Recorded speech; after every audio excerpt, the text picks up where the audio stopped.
Nah, saya juga menghimbau kepada BPOM Republik Indonesia untuk memanggil para pemilik skincare untuk dimintain keterangannya apa sebetulnya yang terjadi dengan mereka. Ini baru adil ya.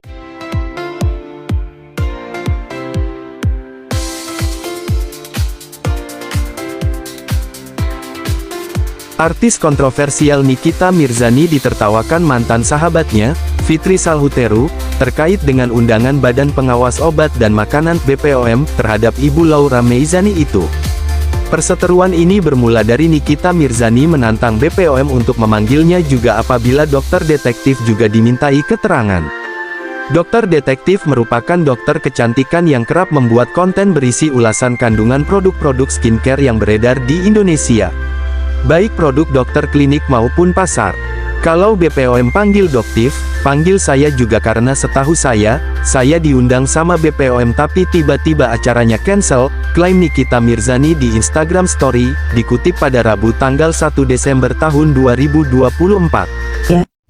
Nah, saya juga menghimbau kepada BPOM Republik Indonesia untuk memanggil para pemilik skincare untuk dimintain keterangannya apa sebetulnya yang terjadi dengan mereka. Ini baru adil ya. Salat maghrib, rupanya si Niki biadab itu masih nggak mau berhenti. Ayo nggak apa-apa ya, tahun baru ya, biar tahun baru ini kita mulai dengan dengan tidak membiarkan Niki biadab itu menguasai, menzolimi, berkata, berucap seenaknya. Jangan dibiarkan ya. Kalau dia, netizen Indonesia, speak up tentang skincare, nyikat sana sini, dia memeras. Saya ada buktinya, nanti tunggu. Jangan kalian percaya, oh aku kan kerjaannya kuli influencer atau apalah ya, suka promo-promoin. Gak ada, beda bahasa dengan dia dibayar sebagai influencer atau brand ambassador dengan memeras. Kalau dia pure murni memeras, tujuannya memeras, saya ada buktinya ya. Niki biadab ya, tunggu loh. Fitri Salhuteru pun mencibir ucapan Nikita Mirzani. Menurutnya, perempuan yang akrab disapa Nikmir itu tidak memiliki kapasitas apapun untuk dipanggil oleh BPOM. Kalau ibu biadab itu berharap dipanggil oleh BPOM, apa kapasitasnya? Kalau saya sudah tahu apa tujuan dia, kalian nantikan saja, duduk manis, kata Fitri Salhuteru di Instagram story-nya. Tahu tentang sindiran itu, Nikita Mirzani pun memamerkan surat panggilan dari BPOM. Di dalamnya, tertera keterangan bahwa surat tersebut diberikan pada tanggal 18 Desember tahun 2024. Fitri anak durhaka, yang biadab itu elo, noh lo baca, kapasitas BPOM ngundang gue apa? Emangnya elo, cuap-cuap nggak ada yang denger, ejek Nikita Mirzani. Fitri Salhuteru pun membalasnya lewat Instagram Story. Ia melingkari keterangan di bagian perihal yang menunjukkan apa tujuan BPOM mengundang Nikita Mirzani. Niki biadab, kau dipanggil untuk dialog, bukan kapasitas kau sebagai pakar. Dan banyak yang diundang tidak hanya kau. Kau pikir kau siapa yang mau khusus diundang? Balas Fitri Salhuteru. Tapi saya sih setuju kalau kau dipanggil khusus BPOM. Biar BPOM tanya maksud dan tujuan kau onar apa. Lagian kenapa kau nggak datang tanggal 27 Desember kemarin sebagai undangan dialog? Malu ya, hanya dihargai sebagai undangan bareng dengan influencer lain, celanya lagi. Di lain sisi, Fitri Salhuteru setuju jika doktif dipanggil oleh BPOM. Sebab, sang dokter memang berkapasitas sebagai pakar yang paham terkait kandungan skincare. Tetapi tidak dengan Nikita Mirzani. Memang yang harus ditanya pakar yang paham. Saya setuju kalau dokter detektif real yang dipanggil.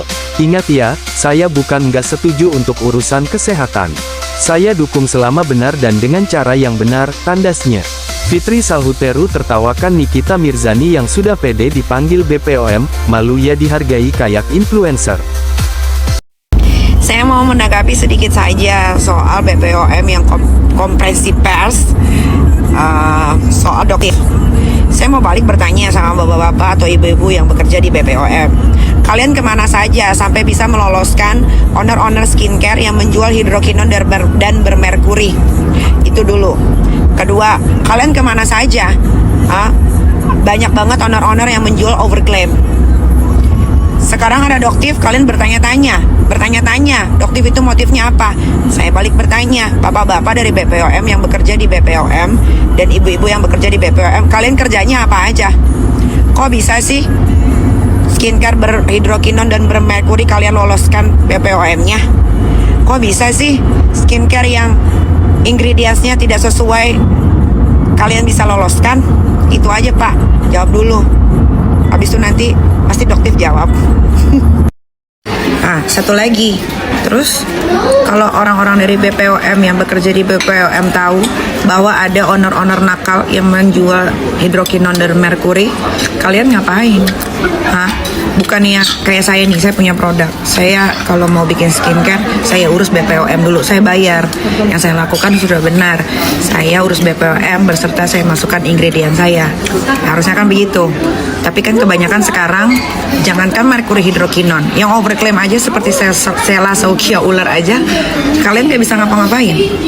Kalian nggak masuk ke ranah, nggak ngelaporin owner skincare yang nakal ke polisi tuh, buktinya mereka aman-aman aja. Sampai detik ini masih bisa tuh jual skincare berbahaya dan overclaim. Kalian ngapain? Coba, saya mau bertanya, berapa banyak tuh orang-orang yang memakai produk berbahaya, mukanya jadi hancur, ada yang sampai kena kanker kulit, ada yang sampai anaknya meninggal gara-gara merkuri dan hidrokinon plus overclaim. Sama satu lagi, kalau orang dari BPOM panggil Doktif, panggil saya juga, karena setahu saya diundang sama BPOM, tapi tiba-tiba acaranya cancel. Ya, saya mau diundang karena saya mau bertanya banyak sekali di dalam kepala saya yang mau saya utarakan kepada BPOM. Ini patut diduga orang-orang yang bekerja di BPOM ini menerima suaka. Karena kalian itu belum budek, kuping kalian gak budek, mata kalian gak buta. Banyak banget tuh, apalagi namanya dokter Reza tuh, Reza Gladys yang begeng. Itu juga dokter tapi menjual overclaim, plus dia juga jual skincare berbahaya tuh. Ada suntikannya dan lain-lain dipakai di rumah, kan gak boleh. Coba BPOM, ayo, kalau emang mau dibenerin, benerin semua, jangan nanggung-nanggung ya. Kalau manggil Doktif, panggil saya juga. Saya mau bertanya,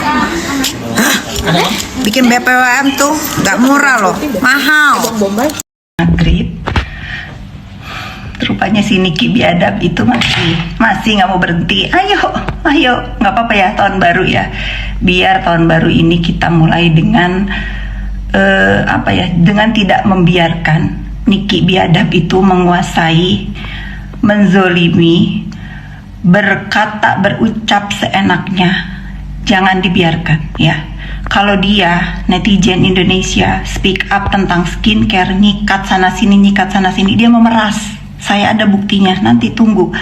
Jangan kalian percaya, oh aku kan kerjaannya kuli influencer atau apalah ya, suka promoin. Gak ada, beda bahasa dengan dia dibayar sebagai influencer atau brand ambassador dengan memeras. Kalau dia pure murni memeras, tujuannya memeras, saya ada buktinya ya. Niki biadab ya,